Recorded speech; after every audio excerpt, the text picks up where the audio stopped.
কি? পড়ো। সেটা কি বলেন তো? পড়ো। তাহলে ওখানে পাইলাম শিক্ষা, এখানে পাইলাম কি? পড়ো।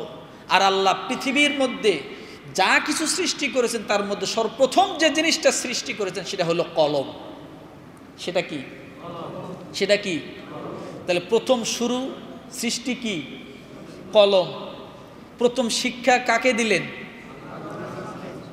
শিখালেন কে? এবং কোরআনের মাধ্যমে আমরা সর্বপ্রথম যে জিনিসটা পেলাম আল্লাহর তরফ থেকে সেটা কি? পড়ো। তাহলে কলম আছে, লেখা লেখা আছে, এরপরে কি আছে?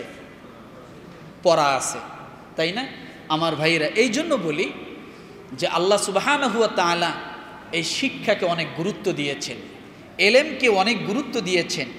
আল্লাহর নবীকে দুনিয়াতে আল্লাহ পাক যে পাঠিয়েছেন প্রথম 4টা কাজ দিয়ে। কয়টা কাজ দিয়ে? 4 কাজের প্রথম কাজ হলো রসুল আপনি পড়ুন। রসুল কি? আপনি পড়ুন। এরপরে বলা হয়েছে আপনি কিতাব শিক্ষা দিন, হিকমা শিক্ষা দিন, সুন্নাহ শিক্ষা দিন এবং মানুষদেরকে আপনি পবিত্র করুন, ভুলভাল মানুষগুলোকে সঠিক পথে আপনি নিয়ে আসুন। আমার ভাইরা, এই শিক্ষা আমাদের সকলের দরকার আছে না নাই? সকলের দরকার আছে না নাই?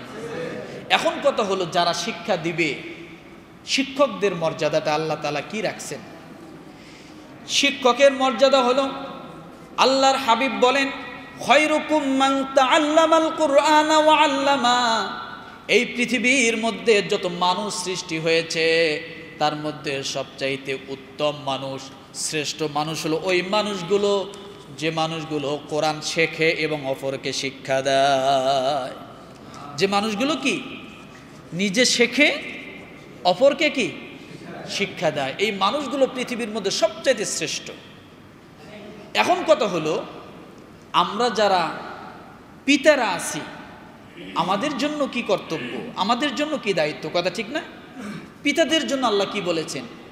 রব্বুল আলামিন ডাক দিয়ে বলেন, ইয়া আইয়ুহাল্লাযীনা আমানু উ আনফুসাকুম ওয়া আহলিকুম নারা। হে মুমিনেরা, নিজেরা জাহান্নামের আগুন থেকে বাঁচো এবং পরিবারের লোকদেরকে বাঁচাও। নিজে বাঁচো, পরিবারের লোকদেরকে বাঁচাও। এটা আল্লাহ গার্ডিয়ানদের কথা বলছেন। কেন এই কথা বললেন? কারণ আপনি যদি নিজে জাহান্নাম থেকে না বাঁচেন, আপনার পরিবারকে যদি আপনি জাহান্নাম থেকে না বাঁচান, তাহলে বাঁচাবে কে? সর্বপ্রথম আল্লাহ আপনার মাধ্যমেই, পিতার মাধ্যমে, মায়ের মাধ্যমে সন্তানকে শিক্ষা দেওয়ার কথা বলেছেন। যে তোমরা প্রথম শিক্ষা কে দিবে বলেন তো? বাবা মা। আপনি যদি এই আদর্শ শিক্ষাটা না দেন, আপনি যদি তাকে ধরে মাদ্রাসায় ভর্তি না করেন, তাহলে আপনার সন্তানটা কি শিখবে? হাফেজ হবে? আলেম হবে? না। আমার ভাইরা, দুনিয়ার জাগতিক শিক্ষার জন্য আমরা সব ব্যস্ত, কিন্তু আপনি দেখেন তো একজন হাফেজ, একজন আলেম কখনো মদখোর হয়? গাঁজা ফেন্সিডিল খায় না। অনিয়ম দুর্নীতি আছে? সে কি অনিয়ম দুর্নীতি করবে? যা পায় তাই খায়। কথা ঠিক না? আর আল্লাহ আল্লাহ করে। ও ভাই, এই বাচ্চাটা যতদিন পর্যন্ত দুনিয়ার জমিনে থাকবে, যত নেকামল করবে, সমস্ত নেকামলের সব আপনার আমার মতো পিতারা কবরে শুয়ে শুয়েও পাবে।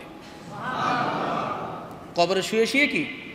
তাহলে আমরা যারা পিতারা আছি, আমরা আমাদের সন্তানদেরকে এইরকম মাদ্রাসায় দেব কি না? আমরা আমাদের দুনিয়া আখিরাতকে উন্নতি করতে চাই কি না? কথা বলেন। এবং আমরা এই সমস্ত প্রতিষ্ঠানের সঙ্গে ভালোবাসা রাখবো কিনা বলেন? ভালোবাসা রাখলে, মহাব্বত রাখলে আল্লাহ নিজেই বরকত দেয়। কি দেয় বলেন তো? আল্লাহ বরকত দেয়।